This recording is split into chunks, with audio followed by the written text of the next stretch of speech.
Sebelumnya Assalamualaikum warahmatullahi wabarakatuh. Kembali bersama saya Niken Indriani di channel saya pribadi.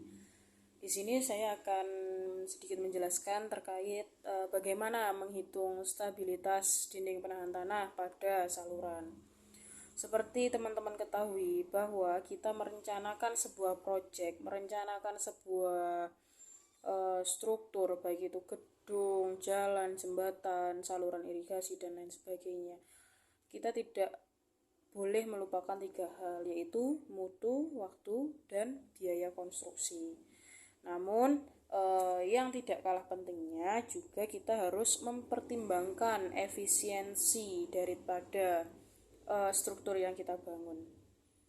Pada case ini saya akan mencoba menjelaskan terkait hitungan stabilitas pada dinding penahan tanah untuk saluran gitu.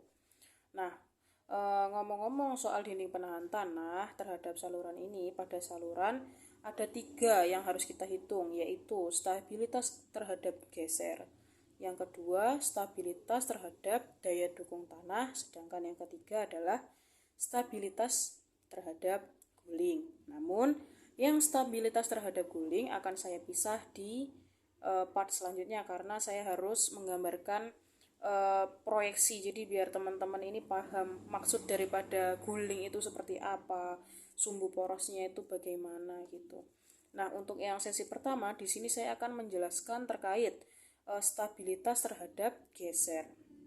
Teman-teman, just in case data yang digunakan pada case kali ini yaitu berat jenis batu kali sebesar 2 ton per meter kubik. Nah, ini ya.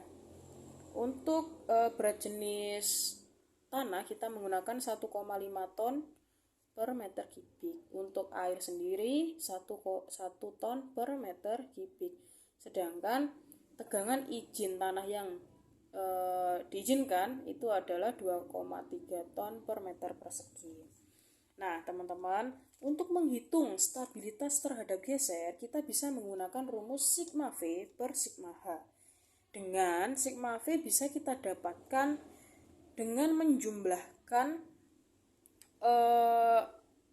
beban yang bekerja atau berat daripada rangkaian struktur dinding penahan tanah tersebut. Nah, bisa kita lihat teman-teman, di sini saya sudah membagi menjadi 3 bagian atau 3 area untuk mempermudah perhitungan volume ataupun menghitung area yang akan kita rencanakan ini, yaitu P1. P1 itu berbentuk persegi panjang, sedangkan P2 adalah segitiga, dan P3 adalah persegi panjang. Nah, bagaimana cara menghitung nilai P-nya sendiri? Ini di sini sebenarnya sudah saya hitung karena takut kelamaan kalau dihitung pas bikin video ya. Nah, kita lihat P1 ya. P1 itu adalah 0,3 dikali 1,85 dikali 1 dikali 2. Nah, pasti teman-teman bingung di ini kan. Nah, 1 ini dapat dari mana? 1 itu teman-teman, kalau kita gambarkan ya, saluran ini kan akan memanjang seperti ini kan, ya kan? Jika ini adalah, misalkan ini adalah profilnya ya, profil daripada DPT-nya. Nah, saluran itu kan dinding penahan tanah itu kan akan seperti ini kan, memanjang seperti ini kan. Nah, sepanjang saluran ya kan. Nah, 1 ini adalah kita menghitung per jarak 1 meter ke sini. Nah, itu. Nah, sedangkan 2 adalah nilai daripada berat jenis batu kali. Nah, kenapa kok batu kali? Nah, itu kembali lagi terhadap fungsional atau perhitungannya ya, dan kebutuhan konstruksi strukturnya. Nah, untuk perencanaan kali ini saya menggunakan berat jenis batu kali. Apakah bisa menggunakan beton?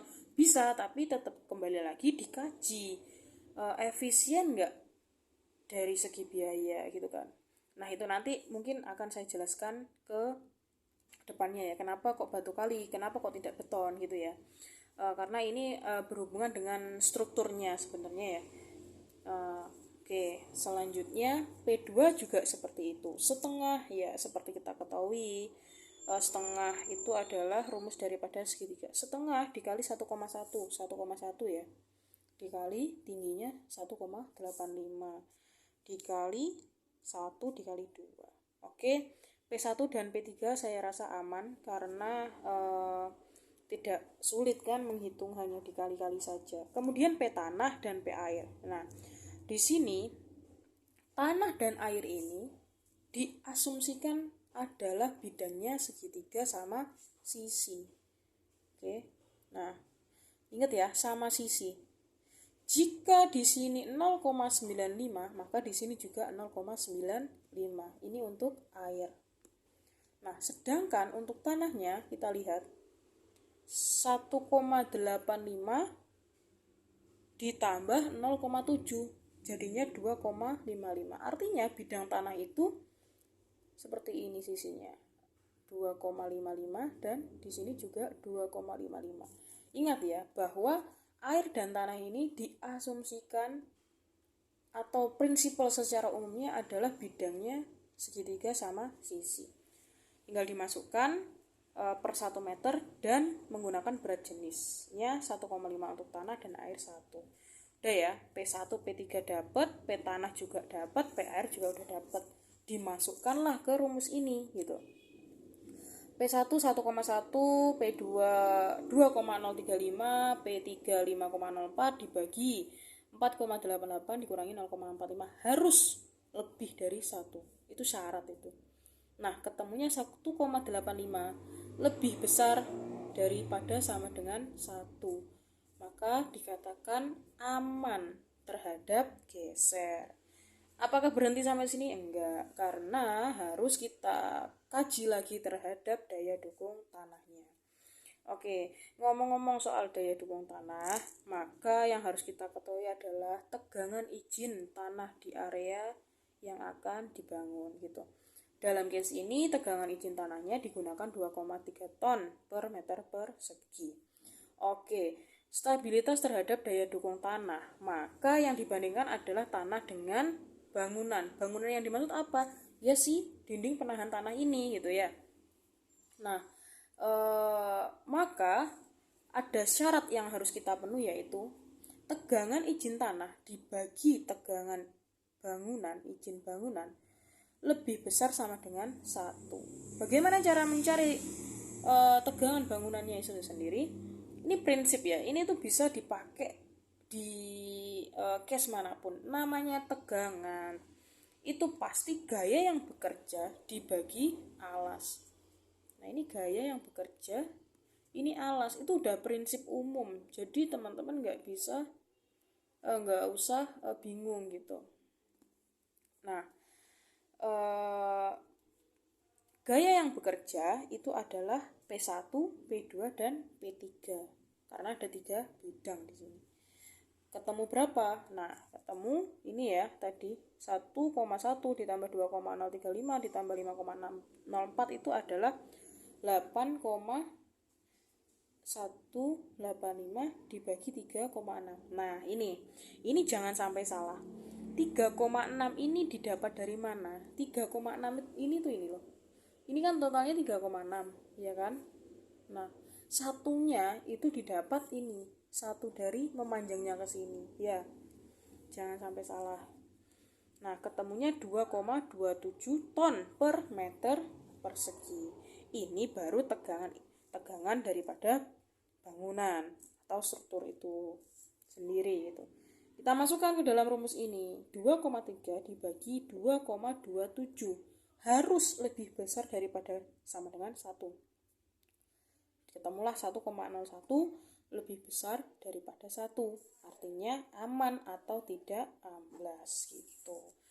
Oke, teman-teman, saya menjelaskan 2 ini dulu. Yang stabilitas terhadap momen nanti akan saya kerjakan setelah ini atau mungkin beberapa hari setelah ini di post gitu. Ini orat-oratan ini insya Allah akan saya scan dan saya upload jika ini berguna ya. Mungkin untuk itu saja, teman-teman bisa dipahami ya, diresapi dulu. Jika ada pertanyaan silahkan ditanyakan pada kolom komentar. Terima kasih. Wassalamualaikum warahmatullahi wabarakatuh.